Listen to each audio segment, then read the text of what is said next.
మన ఫ్యామిలీ అందరికీ హాయ్ అండి. అమ్మ వాళ్ళ ఇంటి దగ్గర ఇల్లు ఉడుస్తున్నాను. అమ్మ వాళ్ళ ఇంటి దగ్గర ఇల్లు ఉడిచేది కూడా చెప్పాలా ఏంటి అనుకోకండి. అప్పుడు అమ్మ వాళ్ళ ఇంటికి వస్తే అస్సలు పనులు చేసేదాన్ని కాదండి. ఎందుకంటే మీకు ఎప్పుడు చెబుతూనే ఉంటా, మా అత్తయ్య గారు మా మామయ్య గారు చనిపోయిన వరకు కూడా మాది ఉమ్మడి కుటుంబం అని. ఉమ్మడి కుటుంబమే కాదు, పనులు చాలా ఎక్కువగా ఉన్నాయి. అప్పట్లో మిరప తోటలు, పత్తి చేలు, 10 శాలతీలు గేదెలు, ఒక 50-60 శాలతీలు కోళ్ళు ఇలా ఉన్నాయి. అంటే పచ్చేలల్లో మిరప తోటల్లో పనులు చేసి ఇంటికి రాగానే గేదెల పనులు, కోళ్ళ పనులు ఇట్లా అస్సలు కాళ్ళు మడత పెట్టే టైమే ఉండేది కాదు.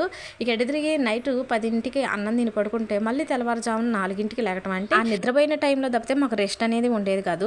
ఇక సంవత్సరం మొత్తం మీద మహా అయితే 2 సార్లు 3 సార్లు పుట్టింటికి వచ్చేవాళ్ళం. అది కూడా అత్తయ్య గారు మామయ్య గారు పర్మిషన్ తీసుకొని వచ్చేవాళ్ళం. అప్పుడు నేను ఏమనుకునేదానంటే, మెట్టినింటికాడ పని చేసి పుట్టినింటికాడ పని చేస్తే నాకు ఇప్పుడు రెస్ట్ ఉండేది అని నేను అమ్మ వాళ్ళ ఇంటికి వస్తే అస్సలు పని చేసేదాన్ని కాదు. దానికి తోడు మళ్ళీ మా నాన్న కూడా, పిల్లకి నువ్వేం పనులు చేయబాకు, ఆడెట్టో ఖాళీగా ఉండదు, ఎడకొచ్చినప్పుడన్నా పనులు చేయనీకుండా నుంచు అనేవాడు. నేను అట్లే అనుకునేదాన్ని. కానీ ఎందుకో 5 సంవత్సరాల క్రితం మరి నాకు ఎందుకు వచ్చిందోనండి ఆలోచన.